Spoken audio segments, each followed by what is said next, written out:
Good Tuesday evening, everybody. I am Mac, back with another video. As always, do me a favor, like, comment, subscribe, follow on Instagram, link in the box below. These are my Week 11 picks of the 2023 NFL season. You are looking at the weekly winner of Week 10 in my tournament, 11-3 in Week 10. Just a great week as I look to continue up the momentum. I look to continue the solid weeks that I've been having, as Week 10 was a very difficult week for all the wrong reasons, and I went 11-3. So let's keep it rolling, man. There are 4 teams on the bye this week, as the Falcons, Colts, Patriots, and the Saints will be on the bye week for this week. We got a good slate of games. We got some challenging ones, but for the most part, this week looks a little bit easier to predict, so let's not waste any time. These are my Week 11 picks. 2021 NFL season. 2023 NFL season, excuse me. Let's get on to it. So kicking things off Thursday night, we got my rivalry of the week right off the bat, and this should be a dandy.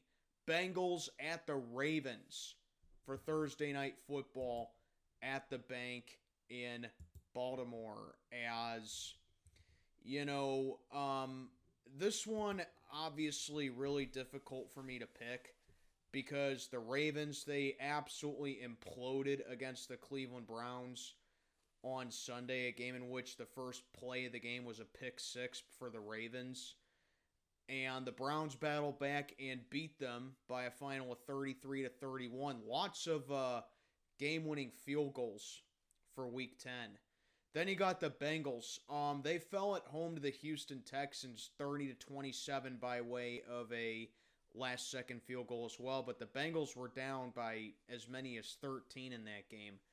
So obviously something has to give here. The Bengals were cooled off. The Ravens beat these guys earlier in the season, I believe in Week 2, if I'm not mistaken, where Lamar just went off against them, and that was when the Bengals were starting off the season slow. But I think the biggest thing that benefits the Ravens in this matchup here is the fact that they stay home despite it being a short week. And the Bengals, they got to travel from Cincinnati to Baltimore. And the Bengals are also going to be down T. Higgins and Trey Hendrickson for this game. Those are 2 really big voids that the Bengals are going to be missing big time in this matchup here. Ravens come in relatively healthy. Lamar has had great success in his career against the Cincinnati Bengals. And while I can't generally sit down here and say that I can see every AFC North team sweeping one opponent this year, I'm making an exception to that, and I am actually going to say that the Baltimore Ravens complete the sweep of the Cincinnati Bengals. I think the Bengals were halted dead in their tracks against Houston, and now they got to play another really tough team in the Ravens, assuming they don't blow another fourth quarter lead, which I would love if they would do, by the way. But the fact the Bengals are missing 2 of their biggest producers with the team right now on either side of the ball, I think the Ravens can take advantage of that, and I am going to go with Baltimore to win this one. Then for the Sunday slate of games, and first at bat, we got my matchup here. Pittsburgh Steelers and the Cleveland Browns going at it in Cleveland. More in my preview video that I will have up on Friday. So the AFC North all plays each other this week, just like in Week 2. So some headlines for this one. Obviously, you're going to be going up against 2 defenses in this one. Our defense allows 20.2 points per game. The Browns average a little over 23 points a game with their offense. And with that second-generation West Coast offense that the Browns like to run, that's definitely going to pose a big challenge for our defense here, because there are times where Our defense is very inconsistent. There's times where it looks like a top 5 defense, and then there's times they don't even look like they belong in the NFL. But I think a big confidence booster for the Steeler defense in this one is Minka Fitzpatrick is likely to come back in this one. As, Browns fans are definitely going to be salty if he takes the field Sunday, considering what happened in week 2. Okay? I'm just saying that right now. Then, of course, you got the offense, going at it right here. Cleveland's offense outmatches ours, where we only score like 17 points a game, 17.3 to be exact. And the Browns' defense has been phenomenal this year. They have the number 1 rated defense in all categories this year, averaging allowing only 18.9 per game. Browns have done a really good job with limiting opponents for yards per carry, but I think with Deshaun Watson, he's been very underwhelming this year, and, I can't really sit down here and, give him crap for that because my quarterback hasn't been much better, but Deshaun Watson, very underwhelming with his decision-making. His footwork's a little bit off. So I think the Browns are really going to have to rely on Amari Cooper for this game, who has easily been their biggest threat on offense this year. And I think for us, you got to keep loading up that left side on the offensive line because Broderick Jones has been phenomenal this year. The pass rush absolutely has to be a key factor, as it usually is. The Browns are going to be down DeJuan Jones, I think, in this game. So him going up against T.J. Watt, or Hudson going up against T.J. Watt, big mismatch right there. And then Jerron Christian going up against Highsmith. So it's like, yeah, there's definitely some things that favor the Steelers in this game. But overall, you take a look at this Browns team, they're a very physical 4-3 attack defense, which is Jim Schwartz's bread and butter. And, with us potentially having to have Kenny Pickett win the game for the Cleveland Browns, because if I'm a Browns fan, I'm sitting down here saying the biggest key to victory is have Kenny Pickett beat you. So if I'm a Browns fan sitting down here, I'm saying that I'm confident with Kenny Pickett having to win the game for the Pittsburgh Steelers here, because if we run the ball efficiently like we did against Green Bay, we had over 200 yards on the ground against the Packers, I think we have a good chance of beating the Browns. But it's just, I don't trust Kenny Pickett. We haven't had a lot of big splash plays this year. We did have one against the Browns where it was a 72-yard touchdown pass from Kenny Pickett to George Pickens, but these big splash plays have just not benefited us this year, and we really haven't been able to come up with them consistently. I said at the beginning of the year that I do not see us sweeping a single division opponent. We beat the Browns back in week 2, and I am sticking by that. So, unfortunately, I'm going to say the Cleveland Browns get the split in this series here. Do I think we can beat the Browns? I think we can. I like our chances of beating them. I really think that we can go into Cleveland and beat them. But it's just the Browns, they're coming in tough. They're coming in with momentum. They had that unbelievable comeback in Baltimore. And if it has to come down to Kenny Pickett beating the Browns, I just don't see how we get it done. So I think it'll be a good game. The Browns are favored by 3.5 in this game as I am recording. But unfortunately, guys, I'm going to say the Browns earn the split. Like I said, more of this in my preview on Friday. But for right now, I am unfortunately taking the Cleveland Browns to beat us. Next, we got the Chicago Bears and the Detroit Lions going at it at Ford Field. And to make it short and sweet, the Lions are my lock of the week right here. Favored by 10.5 over the Chicago Bears. As there's 2 games, and you'll know the next one when you see it. There's 2 games where I was like, you know what? Either one of these are going to be my lock. So I'm going to make it my personal compromise once again. And like I said, you'll know it when you see it. But the Lions, they're easily my lock. They won a thriller over the Chargers. The Bears are just deplorable, even though they have that extra set of rest, but they're going from Chicago to Detroit. But I don't think it matters. Detroit wins this one handily. They're my lock of the week. Next, we got the Chargers and the Packers at Lambeau. As the Chargers, as I just mentioned, they lost a heartbreaker to the Lions, a 41-38 game in LA. The Chargers, it's not like they played a bad game. They played a solid game, but in order to beat a scrappy team like the Lions, you have to be pretty much perfect. And the Chargers are just not a perfect team. That's putting it lightly. Then you got to take a look at the Green Bay Packers. They're coming off a loss to us last Sunday. As the Packers, they had some big splash plays on offense, and they had Jordan Love threw for 2 touchdowns. Thanks a lot, Levi Wallace, you scrub.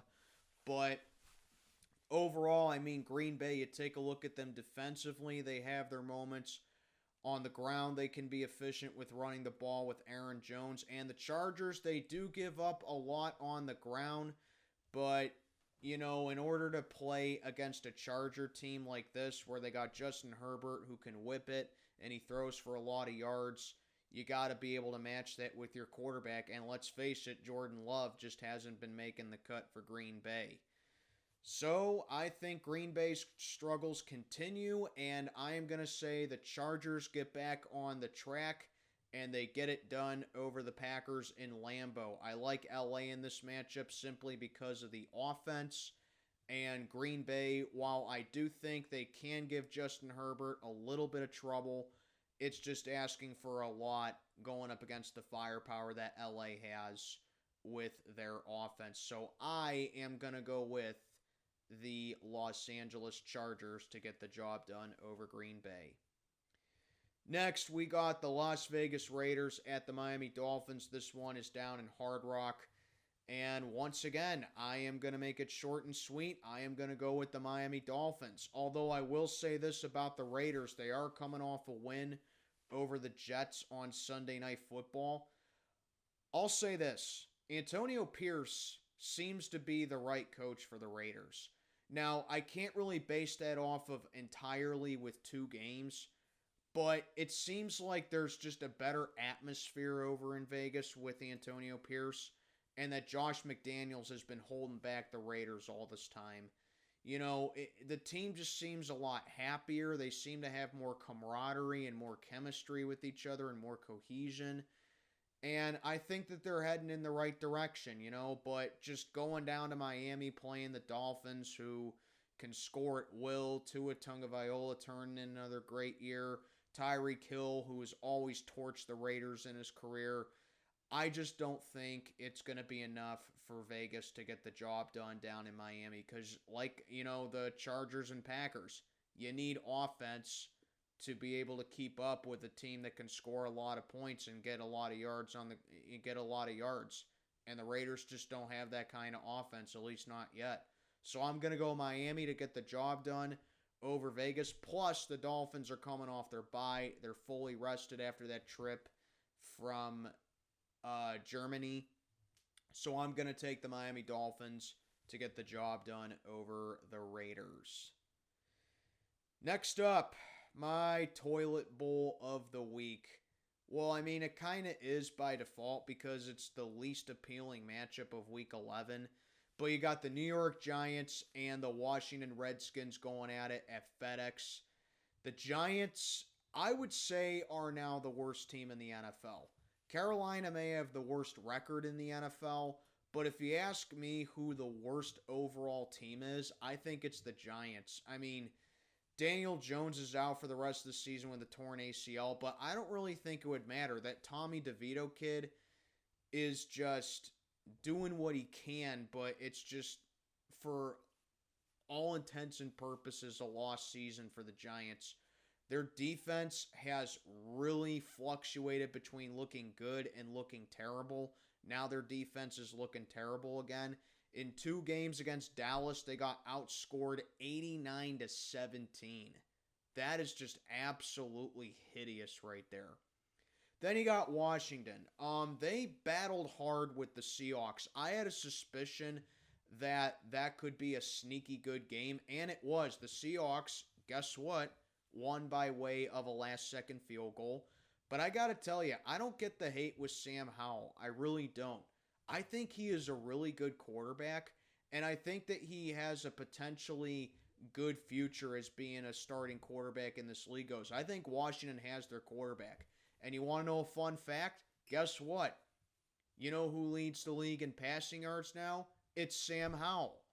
So it's like, how do you guys think that Sam Howell's the problem just because he takes a lot of sacks because Washington has a terrible offensive line? The Giants don't really have that kind of defense that can cause pressure, and they really don't have the defense that'll make a quarterback work for it in the pocket. So another thing here to consider, the Giants, yeah, they always play Washington tough. They usually beat Washington. But I got to tell you, I am taking Washington to win this game. They're favored by 10. I think that Sam Howell's going to have a field day against the Giants defense. But I'm going to say this about the Redskins right now. If they cannot beat the Giants in this state that they're in right now, they ought to just forfeit their entire franchise on the spot. They should just be executed from the league. So I am going to go with Washington to win this game. I think they get back on track. I think they rebound from that tough loss they took to the Seahawks, and they just get it done by beating up a decrepit New York Giants team, which sets up a big Thanksgiving Day game against the Dallas Cowboys. And speaking of the Dallas Cowboys, we got the Cowboys at the Panthers next. This was my second potential lock of the week, and instead, I am going to go right ahead and make this my spread of the week because I am point hungry. I want some points in my tournament, and I think this is just the game to do it. The Cowboys are favored by 11. As I mentioned, 49-17. They just routed the Giants once again. And the Carolina Panthers, despite them playing last Thursday, despite them being fully rested for this game and come back from Chicago, now down to play the Dallas Cowboys, I don't really think it matters. Sure, the Panthers play tough. Sure, the Panthers have given opponents some fits this year like they did against Miami, and they pulled off a really inspirational win over the Houston Texans. But the Cowboys, I mean, their defense is just top-notch. I think they're going to bully Bryce Young all day long, and it's just not even going to be close. The only question that I had last week for the Cowboys was, can they cover the 17 that they had against the Giants? Well, apparently they could, because they nearly doubled it. They won by 32. Now they're favored by 11. I think they easily cover that 11. I'm going to go with the Dallas Cowboys to win big here over the Carolina Panthers by a final of 37-3.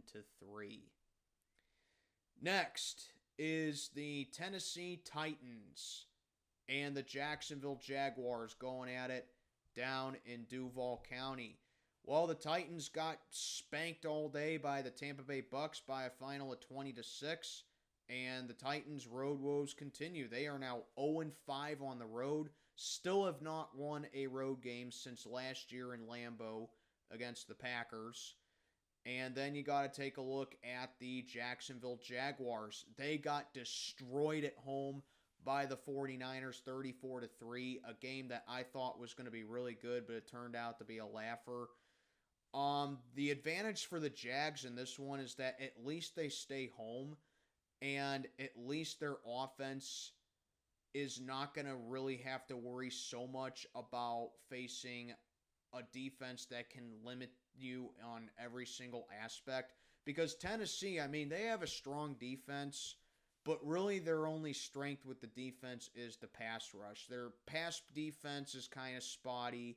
Their run defense is Jekyll and Hyde, but they got a good pass rush. And I think that's the only thing that they can really come into this one facing Trevor Lawrence, who, you know, there are times where he does struggle against the pass rush, and there are times where Jacksonville's offensive line can't really hold up against that. But it's not like the Titans or the 49ers when it comes to defense. Also, Derrick Henry has historically done very well against the AFC South, more specifically against Jacksonville. But Derrick Henry's been really quiet this year, and he's almost been like a non-factor. And when, he's the best player on your team, you got to have him perform, you know, 17 games a year, 18 weeks a season, and he just hasn't been doing that. I like Jacksonville's defense in this one. I think the Jags are coming in with a chip on their shoulder, and they're pissed off in this one. I like the Jaguars to rebound here and get the job done over Tennessee. I don't think Jacksonville has a repeat against the 49ers. That was just them going up against one of the best teams in the NFL, and now they're going to go up against the Titans, who, Tennessee has owned Jacksonville over the past couple of years. But remember, the Jags swept the Titans last year, including winning the second game to clinch the South over them. So I'm going to go Jacksonville to get back on track, get the job done over the Titans, as Tennessee falls to 0-6 on the road. Then we got a pretty interesting matchup, in my opinion. It may not look like it, but I think it kind of is. We got the Arizona Cardinals and the Houston Texans going at it in Energy Stadium down in Houston, as the Cardinals picked up their second win of the season last week. They were my upset pick, and they did it. They did it by, take a wild guess, last-second field goal over the Atlanta Falcons. Kyler Murray, in his first game back after his torn ACL, I thought he played really well. As like I said last week, Kyler Murray gives the Cardinals the best chance at winning, and so far they're 1-0 in his return. But then you got to take a look at the Houston Texans. They are coming off a big statement win over the Bengals down in Cincinnati, and the Texans look like they're for real. I mean, this is a team that won, 3 games last year? And everyone's like, it's going to be a long rebuilding process for Houston once again. They're not going to be good for a long time. Then they pick up C.J. Stroud in the draft, and it's like, they took an OSU quarterback. They're doomed. OSU quarterbacks never pan out. My honest opinion right now, C.J. Stroud is a top 10 quarterback in the AFC. I don't know about the NFL. I think he is somewhere between 12 and 15, but in the AFC, I honestly think C.J. Stroud is a top 10 quarterback. Takes really good care of the ball, looks poised, looks confident, doesn't try to do too much, and he makes really good decisions. I really like the potential C.J. Stroud has, and I hope that he wins Offensive Rookie of the Year. He's got my vote for that right now. So that's why I think this matchup is interesting here. You got a battle of two quarterbacks that give their team the best chance at winning at the very least. Are the Cardinals, the least talented team in the league? I think they are, but like I said with my Giants-Washington entry, I think the worst overall team are the Giants. While Arizona blew that monumental game against the Giants earlier in the season, the Cardinals have battled a lot this year, and keep in mind, the Texans are the only team to lose to the Panthers this year. So it's like, if the Texans are to drop another game to a team that is, for all intents and purposes, going to have a top 10 pick in the draft in spring, this could be the game to do it. But I got to tell you, C.J. Stroud is playing real well. He had another great game against the Bengals. The Texans are at home. I have newfound trust in the Texans, and I think they get the job done here over Arizona to keep it rolling, man. I do think the Cardinals can make it a good game. I do think they'll battle hard with Houston, but in the end, I just think the Texans have the hotter hand. They have the better quarterback, and they have the better offense overall. I'm going to go Houston to win a pretty competitive game over the Cardinals. Later slate of Sunday games, we got the Tampa Bay Buccaneers going to San Francisco to play the 49ers, as the Bucs whipped up the Titans 20-6, and the 49ers blew the doors off of Jacksonville 34-3. So these two teams are coming off of blowout dubs, so you don't see that very often. But it's a question of, who do I think is more legit? And if you want my answer to that, it is easily the 49ers. Because like I said last week, San Francisco's bye could not have come at a better time. They were bruised, they were beaten up, they were injured, they weren't fully healthy, and they came off a terrible home loss to the Cincinnati Bengals. It's like, okay, this team is a little burnt out. They just need a little bit of a break. Lo and behold, their bye week was last week, or 2 weeks ago, and on Sunday they get it done over the Jaguars. So I think the 49ers are going to be just fine. Just a minor setback for them. I still think they're the team to beat in the NFC West. Tampa Bay, I mean, they're very hot and cold. I mean, there are times where they look like an underrated team in the NFC that can look like a playoff team, but they're just too inconsistent. That entire NFC South is just a joke, man. It's not as bad as it was last year because I think there's a clear-cut best team in that division, and in my opinion, it's probably the Saints at this point. But still, that division's just a joke. Last year when the Bucs went to San Francisco, they got destroyed, and I expect nothing to change with that. Chase Young looking like, he's playing as advertised with the 49ers right now. Big acquisition they got right there. I like San Francisco to win their second in a row and improve to 7-3. Give me the 49ers over the Buccaneers. This was honestly a pretty tricky one for me to pick, as these final games of the week really took me some time to think about. But we got the New York Jets and the Buffalo Bills going at it in Buffalo. Why was this one tricky for me to pick?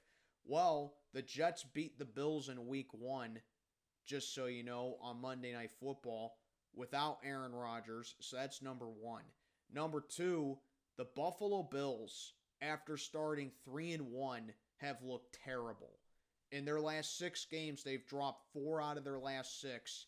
And they had one of the most absurd ways to lose a game that I've ever seen in my life. And that's truly saying something. With all the crap that Buffalo did wrong against Denver. And that's why I said that was my trap game of the week. A game like that.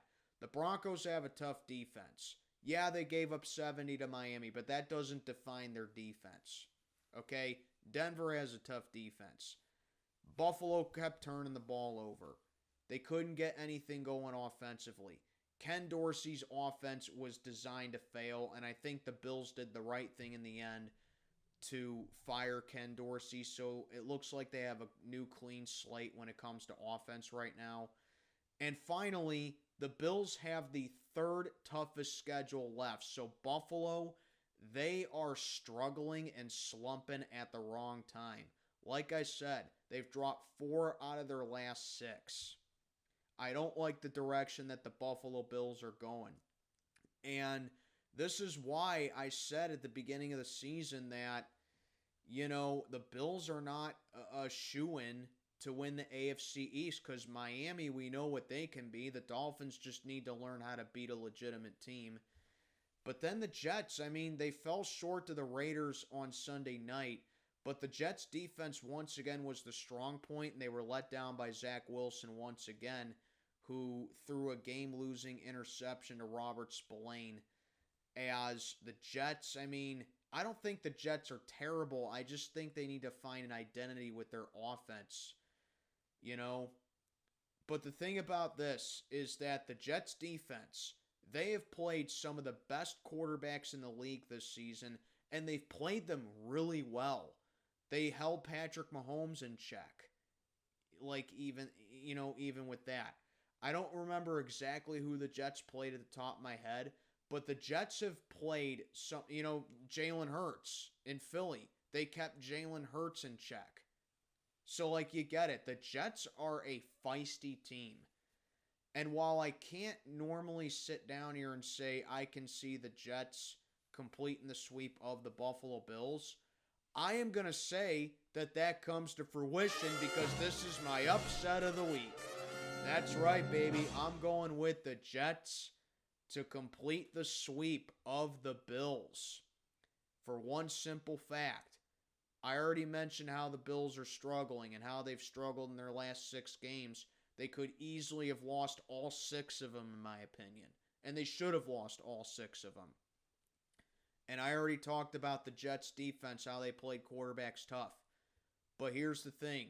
Josh Allen leads the league in interceptions this season so far. And the Jets defense, they know how to cause turnovers. Buffalo's turnovers were fatal against Denver. And if the Bills are to have any chance at winning this game, they can't be turning the ball over like they have been over the past 6 games. And just going up against that stingy Jets defense that's more than capable of causing turnovers, I think that's the biggest X factor here.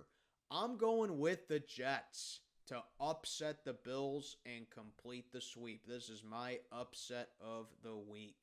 It's a trap! Got the Seattle Seahawks going to LA to play the Rams, as the Seahawks, they won and beat the Commanders, well, the Redskins. They beat Washington by way of a last-second field goal, where the Seahawks offense looked good, but they let Washington stay in that game for way longer than what anyone said. Not knocking at Sam Howell or anything. I think that he's, a good quarterback, but the Seahawks, they've looked very spotty this year. They're good offensively, but man, they got to work up on that defense right there. And this is a game that just screams another upset watch here. I forgot to do the animation for, the trap game of the week, so I guess I'll just do it right now. But yeah, as you heard the sound effect, this is easily my trap game of the week. The Rams are coming off their bye. They're fully rested. They beat Seattle week 1, and they beat them without Cooper Kupp in week 1. Now Cooper Kupp is activated and he's healthy for this game. Matthew Stafford is expected to play in this game, who has played the Seahawks very well in his career ever since going to the Rams. So I'm actually going to go with the Rams on this one. I can't really say it's an upset because I can see it going either way. But like I said, this is my trap game of the week right here. I like the Rams in this one. I think their offense firepower is finally going to click here. Seattle's pass defense, very suspect, like I keep saying. And I think the Rams actually do it. I think they pull off the sweep of the Seahawks and get the job done here coming off their bye week. I like the rest factor that the Rams got. So give me LA to get it done over the Seahawks. Sunday Night Football. Check your local listings as we got the Minnesota Vikings and the Denver Broncos going at it at Mile High. Now, on paper, this doesn't look like a very appealing matchup. But honestly, I think people are really overlooking the storylines for this matchup here. In this corner, you got the Minnesota Vikings, who got off to as bad of a start as you can imagine. They lose Justin Jefferson. They lose their running back for the season. Kirk Cousins is done for the season. He may not even be a Viking next year. They get Josh Dobbs at the trade deadline. And all Josh Dobbs has done is put up great numbers offensively for the Vikings, and the Vikings defense has stepped up to the reins and accepted the challenge. Minnesota has overcome a lot of adversity this year, and they are still very much alive in the NFC playoff hunt despite the start that they've had. Minnesota is definitely making some noise, and I really do think that it's going to come down to the final weeks of the season for them. And then in this corner, you got the Denver Broncos. The Broncos, weeks ago, gave up 70 points against the Miami Dolphins. And everyone's like, it's going to be another long year for the Denver Broncos. Russell Wilson sucks. But all Sean Payton has done is settled his troops up, got Russell Wilson to calm down a little bit, and the Denver Broncos are starting to play a lot better football.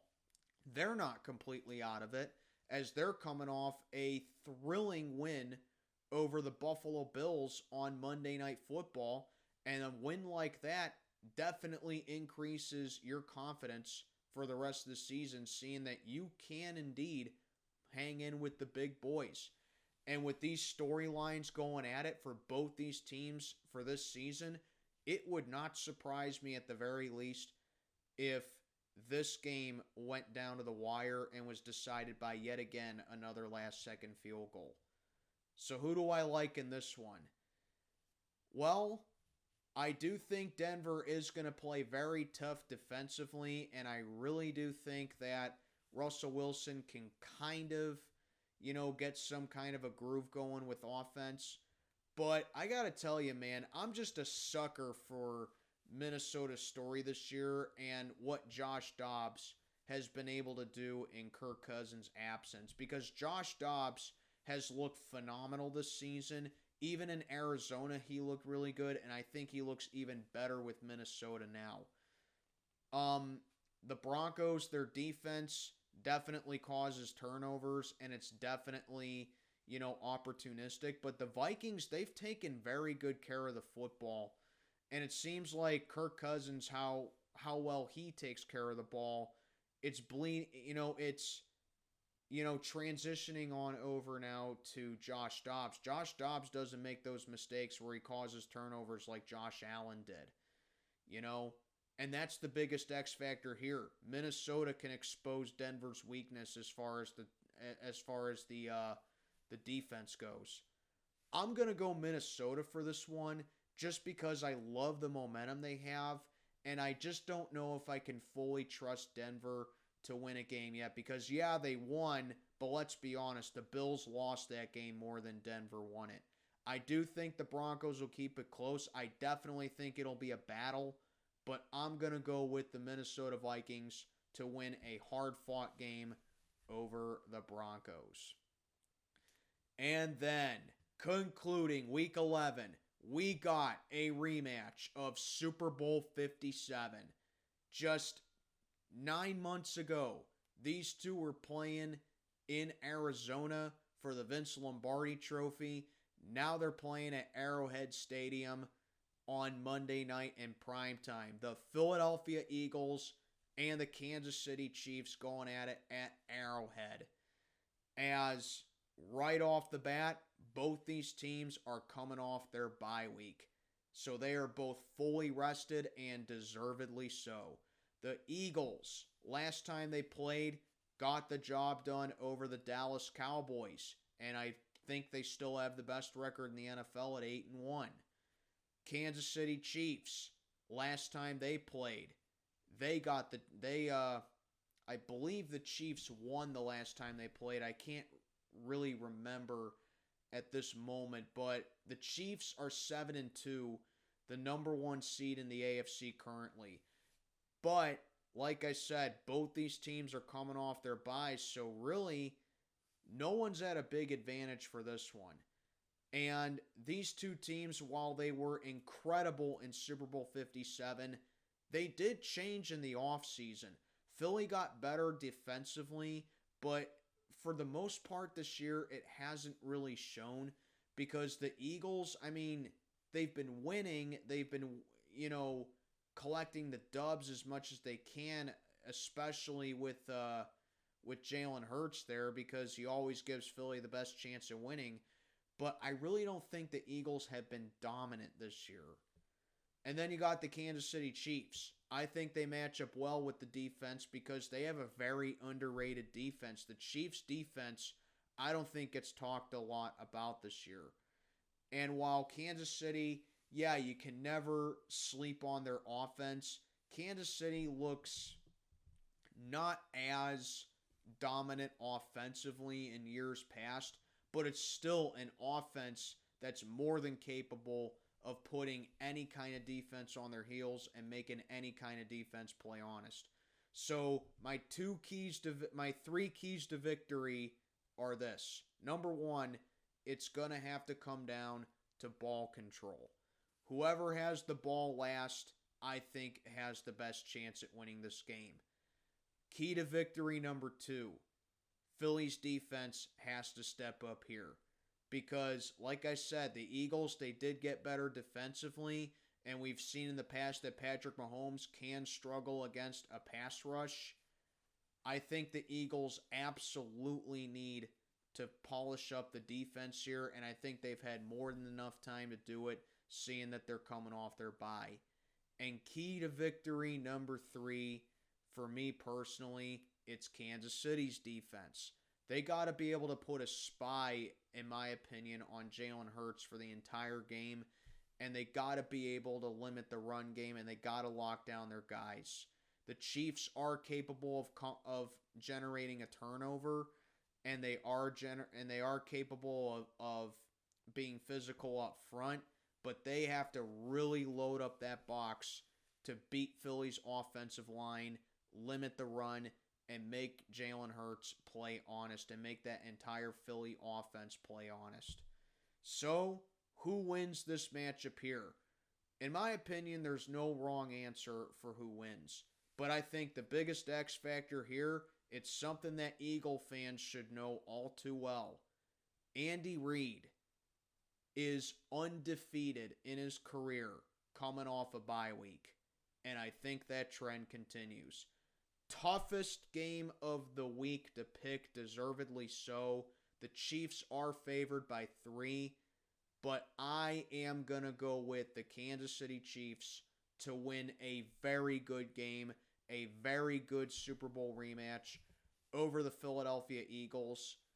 Improve to 8-2, keep the pressure on in the AFC, while Philly, I think their lack of dominant defense this year is going to come back to bite them, and I think this might be the game to do it. So I'm going to go with Kansas City to win a slugfest, a gunshot show over the Philadelphia Eagles in the Super Bowl rematch. And there you guys go. Those are my Week 11 picks of the 2023 season. Tourney members, let me see them picks down in the comments. And this is Mac checking on out for the day. Have a good one, everybody.